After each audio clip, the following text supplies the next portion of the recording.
청취자 여러분, 지금 CES 2026 현장에 와 있다고 한번 상상해 보실까요? K-팝이 막 울려 퍼지는 거대한 무대 위에서 로봇 여러 대가 조명을 받으면서 정말 절도 있는 군무를 추고 있습니다. 아마 많은 분들이 와, 보스턴 다이나믹스가 또 엄청난 걸 보여주네? 뭐 이렇게 생각하셨을 거예요. 그렇죠. 그런데 그 무대가 사실은 단순히 우리 로봇 춤 잘 춥니다. 이걸 보여주려고 한 건 아니었어요. 아, 그런가요? 네.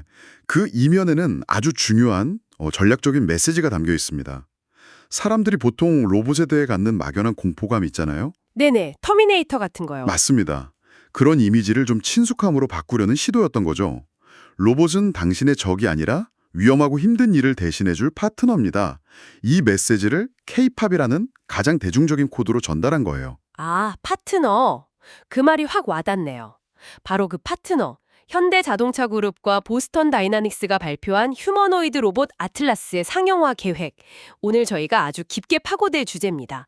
이게 그냥 로봇 하나 공개한 게 아니라 이 로봇을 어떻게 훈련시키고 또 어떻게 대량 생산하고 인공지능으로 어떻게 더 똑똑하게 만들지 이 거대한 생태계 전체를 발표했거든요.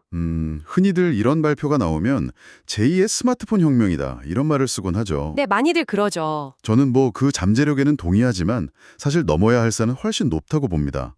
스마트폰은 처음부터 대중적인 매력이 있었지만 이 휴머노이드 로봇은 엄청난 비용 그리고 대중의 심리적 장벽 이 두 개의 큰 산을 넘어야 하거든요. 아, 그렇게 봤네요. 이번 발표는 바로 그 산을 어떻게 넘을 것인지에 대한 현대차 그룹의 아주 구체적인 등반 계획서라고 볼 수 있습니다. 등반 계획서라. 비유가 아주 흥미로운데요. 그럼 그 계획의 첫 단계, 등반의 주인공인 아틀라스 그 자체부터 한번 살펴보죠. 보스턴 다이내믹스야 뭐 유튜브에서 로봇 영상을 한 번이라도 보신 분이라면 모를 수가 없는 이름이잖아요. 맞아요. 하지만 이제는 신기한 영상 만드는 회사라는 그 꼬리표는 좀 떼야 합니다. 이미 돈을 버는 그러니까 상업적으로 성공한 로봇들이 가지고 있거든요. 아, 실제 현장에서 쓰이고 있다는 말씀이시죠? 네, 네 발로 걷는 스팟은 이미 40개국 이상에서 수천 대가 실제 산업 현장을 막 누비고 있고요. 물류 로봇 스트레치는 지금까지 2천만 개가 넘는 박스를 옮겼어요. 2천만 개요? 네, 이게 굉장히 중요한 사실입니다. 수많은 로봇 스타트업들이 연구실의 프로토타입을 넘지 못하고 사라지는 그 죽음의 계곡을 이들은 이미 건넜다는 뜻이니까요. 아틀라스는 그냥 꿈이 아니라 검증된 기술력과 이 상업적 성공 경험 위에 서 있는 프로젝트인 셈이죠. 그 검증된 기술력이 이번 아틀라스 시연에서 정말 제대로 드러났죠. 특히 무대 위에서 일어나는 모습이 아주 인상적이었습니다. 보통 인간처럼 팔로 땅을 짚고 힘들게 일어나는 게 아니더라고요. 몸을 웅크렸다가 다리랑 몸통을 반대 방향으로 비틀면서 뭐랄까 스프링처럼 튀어오르더군요. 바로 그 지점이 핵심입니다. 왜 인간은 흉내내지 않았을까? 네, 저도 그게 궁금했어요. 답은 효율성에 있습니다. 인간의 관절은 회전 방향이나 각도에 명확한 한계가 있잖아요. 그쵸? 그런데 아틀라스의 관절 대부분은 360도 회전이 가능하게 설계됐어요. 인간의 움직임을 모방하는 생체 모방을 넘어서 주어진 임무를 가장 빠르고 안정적으로 수행하기 위한 공학적 최적화를 택한 겁니다. 아, 그러니까 더 이상 인간의 형태에 얽매이지 않고 목적에 가장 맞는 움직임을 찾아냈다는 거군요. 정확합니다. 와, 근데 무대에서 본 건 연구용 프로토타입이었는데 앞으로 실제 양산될 제품의 사양은 정말 입이 떡 벌어질 정도입니다. 이 스펙들을 그냥 줄줄 읊으면 머리에 잘 안 들어오니까 한번 세 가지 능력치로 나눠서 살펴보죠. 먼저 순수한 힘과 맷집입니다. 네, 일종의 산업 현장의 운동선수 같은 개념으로 볼 수 있겠네요. 맞습니다. 이 선수가 최대 50kg, 그러니까 쌀 2가마니 이상을 번쩍 들어올릴 수 있고요. 영하 20도의 냉동 창고부터 영상 40도의 뜨거운 용광로 앞까지 가리지 않고 일할 수 있습니다. 방수는 기본이고요. 이건 뭐 더 이상 섬세한 실험실 로봇이 아니라 진짜 거친 현장을 위한 장비라는 뜻이네요. 그렇죠. 자, 그리고 두 번째 능력치는 감각과 손재주입니다. 머리에는 360도 모든 방향을 볼 수 있는 카메라가 달려있고 인간과 비슷한 크기의 손에는 손가락과 손바닥 전체에 촉각 센서가 탑재되어 있습니다. 이 부분이 정말 중요합니다. 그냥 물건을 짚는 수준을 넘어서는 거거든요. 부품의 미세한 홈을 느끼면서 조립하는 것 같은 그런 정교한 작업이 가능해진다는 의미입니다. 아, 단순히 힘만 센 게 아니라 기술자 역할까지? 네, 눈과 손이 완벽하게 조화를 이루는 거죠. 자, 그리고 마지막 세 번째 능력치가 어쩌면 가장 무서운데요. 바로 지능과 지구력입니다. 대부분의 새로운 작업은 하루면 배울 수 있고 한번 충전하면 4시간을 작동합니다. 근데 여기서 끝이 아니에요. 아, 그 배터리 교체 기능이죠? 맞습니다. 배터리가 떨어지면 스스로 충전소로 걸어가서 낡은 배터리를 빼고 새 배터리로 직접 갈아 끼운 뒤에 다시 일하러 돌아옵니다. 사실상 24시간 365일 무중단 노동이 가능해지는 거죠. 인간은 휴식도 해야 하고 잠도 자야 하지만 이 로봇은 그럴 필요가 없으니까요. 그리고 그 지능의 정점에 오르빗이라는 플랫폼이 있습니다. 한 대의 아틀라스가 배운 기술을 네트워크를 통해 모든 아틀라스와 즉시 공유하는 시스템이라고 하더군요. 이 오르비 플랫폼이 진짜 게임 체인저입니다. 쉽게 비유를 한번 해볼까요? 당신이 주방에서 양파를 둔물 흘리지 않고 써는 기가 막힌 방법을 발견했다고 쳐요. 그건 당신만의 노하우죠. 네, 그렇죠. 하지만 만약 당신이 그 방법을 깨닫는 순간 전 세계 모든 요리사들이 동시에 그 기술을 습득하게 된다면 어떻겠어요? 와, 상상이 안 되네요. 오르빗이 바로 그런 역할을 합니다. 울산 공장의 아틀라스 하나가 미끄러운 부품을 잡는 노하우를 터득하면 1초 안에 텍사스와 독일 공장의 모든 아틀라스가 그 비법을 전수받는 겁니다. 학습 곡선이 그냥 빠른 게 아니라 수직으로 상승하는 거죠. 전 지구적인 동시 학습입니다. 전 지구적인 동시학습이라니 정말 SF 영화 같은 이야기네요.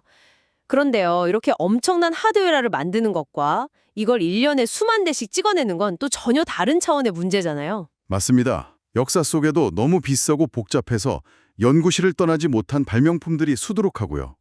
어떻게 이 아틀라스를 테슬라 모델 Y처럼 대량 생산할 수 있을까요? 바로 그 지점에서 이야기의 주인공이 보스턴 다이내믹스에서 현대 자동차 그룹으로 넘어갑니다. 아, 이번 발표의 핵심은 단순히 훌륭한 로봇이 아니라 훌륭한 로봇을 대량 생산하는 시스템이거든요.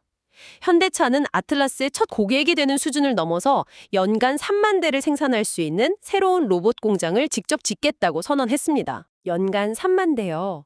그게 어느 정도 규모인가요? 현재 전 세계에서 운영되는 모든 종류의 휴머노이드 로봇을 다 합쳐도 수백 대에 불과할 겁니다. 그런데 한 회사에서 한 종류의 로봇을 연간 3만 대씩 생산하겠다는 건 사실상 이 시장 자체를 창조하겠다는 선언이나 다름없습니다. 시장을 창조한다? 네, 지금까지 휴머노이드 로봇이 비쌌던 가장 큰 이유가 소량 맞춤 생산 때문이었는데 자동차를 만들던 그 방식 그대로 로봇을 대량 생산하면 가격을 획기적으로 낮출 수 있게 되죠. 로봇 대중화의 방아쇠를 당기는 겁니다. 만들기만 하는 게 아니라 훈련시키는 방식도 남다르더군요. 미국의 알맥이라는 로봇을 위한 데이터 공장을 짓는다고요? 알맥은 현대차의 비장의 무기라고 할 수 있습니다. 비장의 무기요? 네, 대부분의 경쟁사들이 가상 시뮬레이션 환경에서 로봇을 훈련시킬 때 현대차는 뭘 할 수 있을까요? 바로 전 세계에 퍼져 있는 실제 공장에서 쏟아져 나오는 방대한 양의 리얼월드 데이터를 알맥으로 쏟아붓는 겁니다. 아, 실제 데이터. 네, 이건 마치 한쪽은 비행 시뮬레이터로 조종을 배우고 다른 한쪽은 수만 시간의 실제 비행 경험을 가진 베테랑 교관에게 배우는 것과 같은 차이죠. 현실의 돌발 변수와 미묘한 차이까지 학습한 로봇과 그렇지 않은 로봇의 성능 격차는 시간이 갈수록 벌어질 수밖에 없습니다. 비즈니스 모델도 흥미롭습니다. 이 비싼 로봇을 직접 파는 게 아니라 구독 모델, 그러니까 서비스로서의 로봇, RAAS로 제공한다고요? 이건 단순한 요금제가 아니라 로봇 생태계를 구축하기 위한 트로이 목마 전략입니다. 트로이 목마요? 네, 한 번에 수억 원을 내고 로봇을 살 수 있는 회사는 극소수죠. 하지만 월 구독료를 내면 이전에는 감히 상상도 못했던 중소기업이나 물류창고에서도 도입을 고려해 볼 수 있게 됩니다. 일단 한번 도입해서 공정의 일부로 만들고 나면 그들은 더 이상 로봇 하드웨어만 쓰는 게 아니라 올빗을 통한 소프트웨어 업데이트, 아레마크에서 학습된 새로운 기술까지 구독하게 되는 겁니다. 현대차는 단순히 로봇을 파는 게 아니라 제조업의 미래에 대한 되돌릴 수 없는 구독 서비스를 파는 셈이죠. 와, 정말 치밀하게 설계된 계획이네요. 최고의 몸인 아틀라스, 그 몸을 대량 생산할 근육으로서의 현대차, 그리고 현실 데이터로 훈련시킬 학교 아레마까지. 그런데 이 모든 계획의 활용점정은 마지막에 발표된 구글 딥마인드와의 파트너십이었습니다. 이거 정말 모두가 놀랐어요. 그렇죠. 사람들은 이걸 보고 단순히 세계 최고의 몸과 세계 최고의 두뇌가 만났다 이렇게 생각하기 쉽습니다. 하지만 그 본질은 훨씬 더 깊은 곳에 있어요. 더 깊은 곳이요. 기존의 모든 산업용 로봇과 아틀라스의 근본적인 차이점이 바로 여기서 나옵니다. 어떤 차이점이죠? 기존 로봇은요, 미리 프로그래밍된 작업만 할 수 있습니다.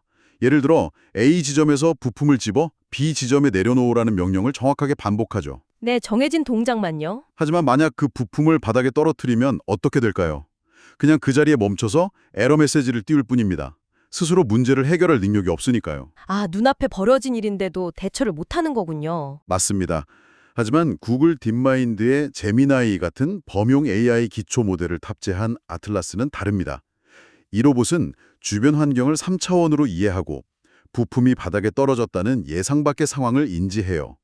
그리고 원래 하려던 작업은 조립이었으니 이 부품을 다시 주워서 원래 위치로 가져가야 한다고 스스로 추론하고 행동 계획을 세워서 실행할 수 있게 되는 거죠. 아, 그러니까 반복을 넘어서 대처와 적응의 영역으로 들어서는 거네요. 바로 그겁니다. 발표에서 신차 부품을 조립하는 것이든 당신의 신발끈을 묶는 것이든 이라는 표현을 썼잖아요.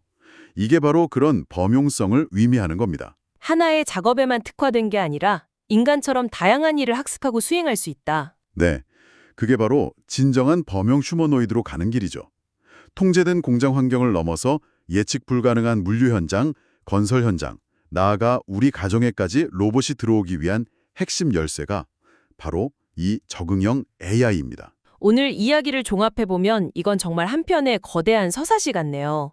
세계 최고의 로봇 하드웨어인 아틀라스, 이걸 뒷받침할 현대차 그룹의 대규모 생산 능력, 로봇을 현실에 맞게 훈련시킬 데이터 공장 RMAC, 그리고 스스로 학습하고 발전할 구글 딥마인드의 AI 두뇌까지. 휴머노이드 로봇 시대를 열기 위한 하나의 거대한 생태계가 어떻게 맞물려 돌아가는지 명확하게 볼 수 있었습니다. 네, 그리고 이 모든 계획이 단순한 미래 비전이 아니라 아주 구체적이고 공격적인 타임라인 위에서 움직이고 있다는 점을 기억해야 합니다. 타임라인이 어떻게 되죠? 당장 2026년에 첫 아틀라스 공급을 시작으로 2028년에는 현대차의 글로벌 공장에 본격적으로 배치하고요. 2030년에는 인간 작업자와 나란히 서서 복잡한 자동차 조립 작업을 수행하는 것을 목표로 하고 있어요. 우리가 생각하는 것보다 훨씬 더 빠르게 현실이 되고 있는 거죠. 발표에서 현대차 그룹이 내세운 철학이 기억에 남습니다. 로봇은 인간의 일자리를 뺏기 위해 인간과 경쟁하는 게 아니라 인간의 안전과 복지를 위해 힘들고 위험한 일과 경쟁한다는 것이었죠. 저는 그 철학이 앞으로 우리가 마주할 미래에 중요한 시사점을 준다고 봅니다. 로봇이 단순히 정해진 동작을 반복하는 자동화를 넘어서 인간처럼 데이터를 통해 학습하고 예기치 못한 문제에 스스로 대처할 수 있게 된다면 우리가 지금까지 일이라고 정의했던 많은 것들의 의미가 근본적으로 변하게 될 겁니다. 일의 의미 자체가 바뀐다. 네, 이것은 인간과 로봇의 관계가 단순히 주종관계나 대체관계가 아닌 서로의 부족한 점을 보완하는 진정한 협업관계로 재정이 되는 아주 중요한 시작점이 될 수 있습니다.